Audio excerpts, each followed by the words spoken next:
Sean todos bienvenidos. Es para mí un gusto poder compartir con ustedes este tema que al inicio me pareció un poco árido por ser histórico, pero que luego me entusiasmó al poder considerar a Don Bosco como una figura genial de su tiempo, poderlo contemplar como la revolución más constructiva del siglo XIX y que sigue proyectándose hacia nuestro siglo.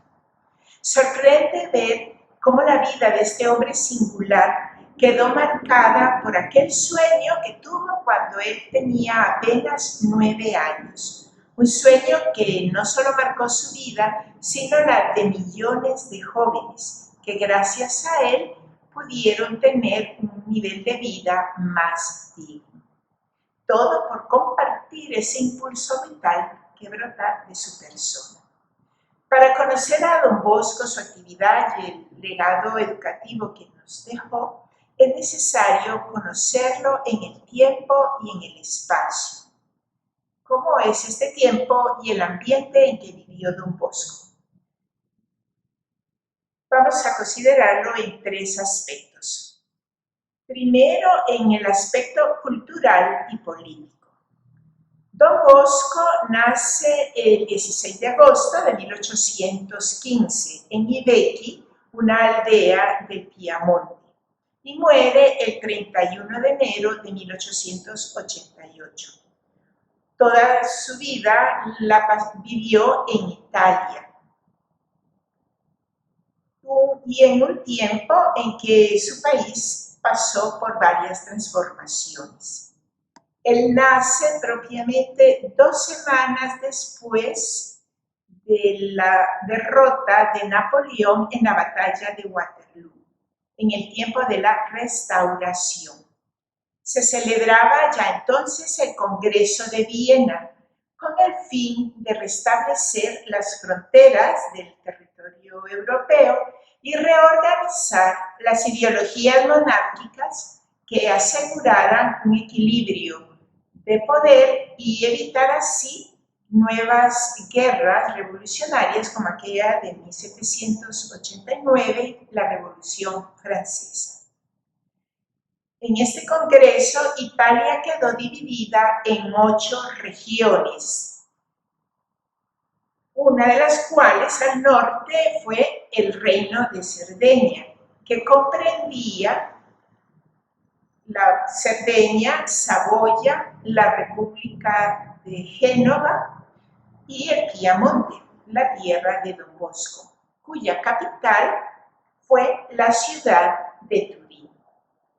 Los reyes que habían sido destronados por Napoleón regresan a sus territorios con todo su poder. Por esto, Víctor Manuel I vuelve a Turín con todos los honores de un rey monárquico y apoya un proceso de transformación y renovación que fue operativizada luego por el alcalde Cavour y el ministro Rattazzi, que recordamos nunca tuvieron buenas relaciones con Don Bosco. Es desde Turín que se dan pasos para la unificación del futuro reino de Italia y también donde se llevan adelante varios procesos en la lucha contra los estados pontificios. Don Bosco llega a Turín en 1841, en el año de su ordenación sacerdotal y propio en el momento en que la ciudad comenzaba su desarrollo industrial, en contraste con la pobreza que se vivía en las aldeas a causa de las guerras napoleónicas que agobiaron aquella región de Piamonte. En el aspecto económico y social, la sacudida más fuerte de este tiempo fue el inicio de la Revolución Industrial. La emigración dio origen a un gran crecimiento desordenado de las ciudades industriales, con las secuelas de pobreza que esto trae. Fenómenos también como la explotación de mano de obra, sobre todo aquella juvenil, la creación de un proletariado urbano que pronto tomó conciencia de sus derechos y de su propia fuerza. El éxodo también para ciudades americanas, y estas son apenas algunas de las consecuencias, ¿verdad?, del fenómeno socioeconómico que vivió esta ciudad de Turín. Juan Bosco llega y él solamente conocía hasta entonces la pobreza del campo, pero se encuentra con un gran mercado juvenil de jóvenes que en el mercado cerca de la plaza de Porto Palazzo pasan la jornada como vendedores ambulantes, como limpiabotas, desollinadores, mozos de mulas, repartidores de folletos, y van pasando la jornada así como pueden. Sin duda, esta realidad de la calle fue muy impactante para Don Bosco, pero lo fue más aún el encuentro con los jóvenes en la cárcel. Él mismo testimonia: me horroricé al contemplar la cantidad de muchachos sanos y robustos, de ingenio despierto, que estaban allí ociosos, roídos por los insectos y faltos de absoluto alimento material y espiritual. Sin embargo, el impacto más fuerte fue cuando Don Bosco constató que estos muchachos, apenas salidos de la cárcel con el buen propósito de cambiar de vida, regresaban a este lugar de castigo. Don Bosco no pudo quedarse indiferente ante esta realidad. Su sensibilidad evangélica y social lo llevó a dar respuestas y salir al encuentro de estos jóvenes. En el aspecto eclesiástico, la Iglesia también pasa por momentos muy duros. Se da el fenómeno del clero patriota, inspirado en la política de la reforma para dar solución al problema social. Se da también la supresión de congregaciones y órdenes religiosas y el cierre de varios seminarios a causa del laicismo. Afectó también la publicación del manifiesto comunista, la presencia de corrientes ideológicas al interno de la misma Iglesia, como el jansenismo, el rigorismo, el probabilismo. Incluso la pérdida de los estados pontificios por la unificación de Italia. Sin embargo, en 1817 surge también allí en la misma ciudad de Turín el convito eclesiástico o el colegio sacerdotal, con el fin de dar una preparación pastoral a los nuevos sacerdotes, ofreciéndoles una formación diversa a aquella de las corrientes jansenistas. Don Bosco, siendo estudiante en Chieri, dedicó muchas horas a la lectura, al estudio, pero también muchas otras a trabajos como pastelero, mesero, zapatero, compartiendo la vida de los jóvenes y luchando por su sueño de llegar a ser sacerdotes.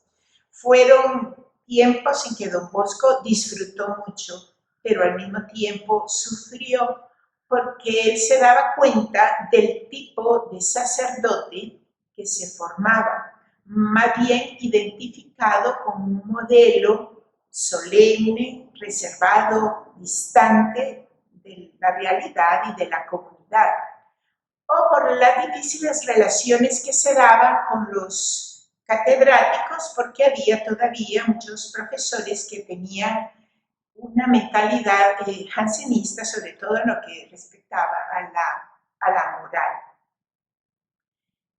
En medio de todo esto, Don Bosco absorbió también el ambiente que estaba impregnado por las enseñanzas de San Francisco de Sales y de San Felipe Neri, por las enseñanzas de su espiritualidad y de su amor al prójimo y a Dios, sobre todo porque estaban, ¿verdad?, en la parte norte de Italia. Ante este ambiente sociopolítico y religioso que hemos descrito muy brevemente, aparece la figura de San Juan Bosco. Juan, un hombre de Dios y un hombre práctico, que respondió lo más rápido que pudo a la misión que había recibido en el sueño de los 9 años y a las necesidades concretas de su entorno. Por esto podemos decir que Don Bosco fue un sociólogo práctico que supo dar respuesta oportuna y creativa a la situación de aquellos jóvenes abandonados de Turín. Primeramente, con sus oratorios, sus escuelas, sus talleres, que ya a finales del 1850, ¿verdad?, había sido una respuesta concreta. A este respecto también podemos decir que en 1854, cuando aparece el cólera en Turín, Don Bosco se hace presente. El 5 de agosto de aquel año, Don Bosco reúne a sus jóvenes y les dice: sabéis que el alcalde ha solicitado ayuda, pues hacen falta enfermeros y asistentes para cuidar a los apestados. Soy consciente, decía Don Bosco, ¿verdad?, que muchos de ustedes son muy jóvenes de edad, pero si hay algunos de los mayores que están dispuestos a venir conmigo para prestar ayuda, haremos una buena obra, agradable a Dios y de mucho provecho para nuestra comunidad. Esta actitud que siempre conservó Don Bosco fue la que también le llevó a aquella expresión y sobre todo a aquella vivencia del yo hago la política del Padre Nuestro. Pues Don Bosco, con el pasar del tiempo, fue intuyendo los procesos políticos de su país y llegó a convencerse de lo relativo de la política de partidos. Y por eso declaró: yo no seré de ningún partido, en todo caso seré del partido del Papa, como fiel y amante hijo de la Iglesia.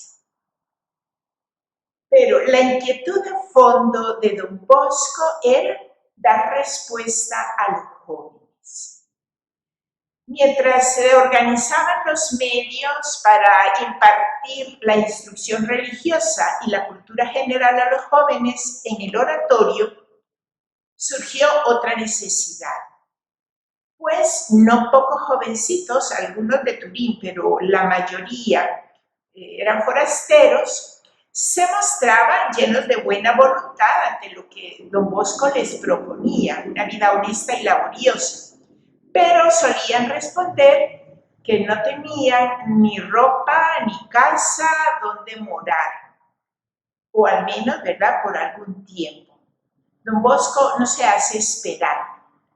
Para alojar a cuantos pueda, acomoda un pajar en el que podían aquellos jóvenes pasar la noche sobre canastos de paja. Y varias veces se encontró con que algunos de estos jovencitos se habían llevado las sábanas, otros las mantas, y hasta hubo quien se robó la misma paja para irla a vender. Pero ante esta situación y ante muchas otras, Don Bosco nunca desistió.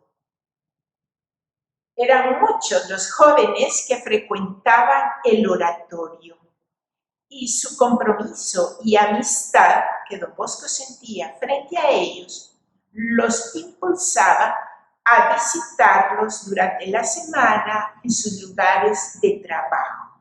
Don Bosco conoció siempre la realidad en primera persona. Y entonces lo vemos presente en barberías, en zapaterías, en lugares de construcción, con la preocupación de acompañar y de colocar a estos muchachos con patronos honrados y cristianos, en ambientes sanos, que no les pusieran en riesgo de ir a la cárcel. Cuando las relaciones entre los patronos y estos jóvenes aprendices se ponía un poquito en conflicto, Don Bosco se hacía presente y se ponía de parte de ambos lados.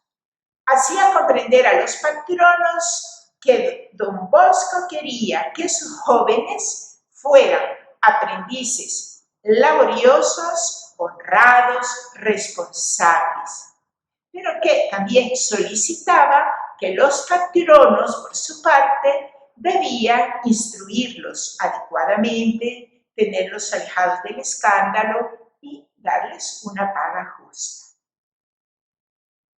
Por sus jóvenes también, Don Bosco se introdujo en el mundo de los medios de comunicación social de su tiempo. En aquel tiempo, el único medio de información era la prensa, los periódicos. Don Bosco se dio cuenta de la importancia de su influjo y tomó la decisión de aprovechar la imprenta como medio eficaz para la promoción religiosa, cristiana y social.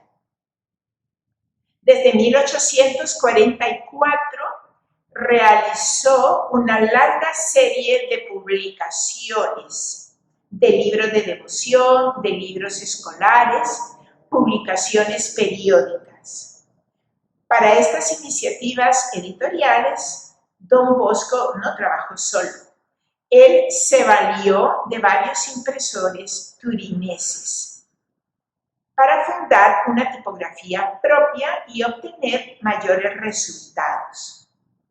La tipografía se abre en 1862 y muy pronto se convierte en el centro propulsor de los talleres de Bardot.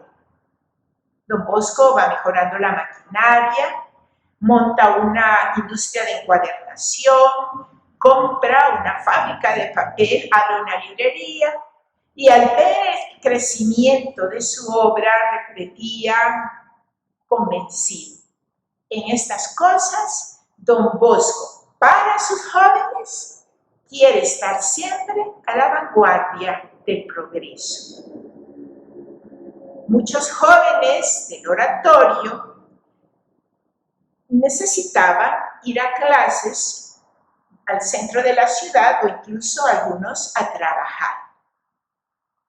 Pero en esos ambientes se encontraban con muchos peligros morales, se encontraban conversaciones o comportamientos que contradecían lo que ellos escuchaban y aprendían en el oratorio. Apenas Don Bosco se da cuenta de esta situación, comenzó a hacerles una brevísima platiquita por la noche. Nacen las buenas noches. Un breve comentario después de las oraciones con el fin de acompañar a sus jóvenes, de exponerles o confirmarles algunos valores que tal vez ellos pudieron haber puesto en duda a lo largo de la jornada por lo que hubieran visto o hubieran escuchado en las conversaciones. Respuestas vemos creativas, prontas y oportunas en función de la educación de los jóvenes. Por ellos, Don Bosco vivió y consolidó un modelo educativo, su sistema pedagógico preventivo que chocaba con los usos y costumbres del sistema represivo vigente en el siglo XIX, pero que sin duda dio, daba y dará muchos y mejores frutos. Don Bosco fue un hombre que supo convivir con su tiempo. Participó en 1884 en la Exposición Nacional de la Industria, la Ciencia y las Artes, exhibiendo su maquinaria para fabricar papel, para imprimir libros y encuadernarlos. Y así, de la misma manera, se vio involucrado en los acontecimientos políticos como mediador entre el gobierno y la joven Italia unida y el Vaticano. E igualmente utilizó el tren para hacer largos y alegres paseos con sus muchachos, así como también se dejaba fotografiar siempre acompañado de sus jóvenes, por lo que parece ser fue el santo más fotografiado del siglo XIX. Don Bosco involucrado en muchas actividades, pero nunca se dejó distraer por su pasión vocacional, su vocación de dar respuesta a los muchachos con una formación profesional y cristiana. Siempre le veremos entregado a los jóvenes, pobres y abandonados de su tiempo. Don Bosco vivió en un siglo, como ya hemos visto, muy convulsionado. Lo conoció, lo disfrutó, también lo sufrió. Pero creo que vivió su historia personal como respuesta a Dios. Y desde allí él supo percibir la realidad juvenil, la situación histórica, y se sintió llamado a ayudar a convertir a centenares de lobos en jóvenes de bien para la sociedad. Para Don Bosco, el continente juvenil será considerado como la tierra de su misión. Él mismo atestiguó: Él me ha enviado a los jóvenes y es necesario que yo sacrifique todo lo demás para entregarme a ellos. Su vida puede resumirse sintéticamente en decir que Don Bosco no dio un paso, no pronunció una palabra, ni emprendió ninguna obra que no tuviera en mira el bien de la juventud. Hoy quizá Don Bosco sería un youtuber, un tiktokero o un significativo influencer, no lo dudamos. Pero sobre todo sería un hombre de Dios, un fiel discípulo de Jesús, buen pastor, un hombre orante de la realidad cotidiana, como siempre lo fue. Aquí encontramos la razón de ser, sin duda, del santo más polifacético, explosivo y constructivo del siglo XIX. Muchas gracias por haber compartido este espacio. Que Don Bosco nos alcance la gracia de su sensibilidad histórica, de su mirada trascendente y sobre todo de su creatividad apostólica para responder a los gritos de nuestros jóvenes hoy. ¡Viva Juan Bosco! ¡Viva Juan Bosco! ¡Viva! ¡Yeah! ¡Viva sus sueños entre nosotros!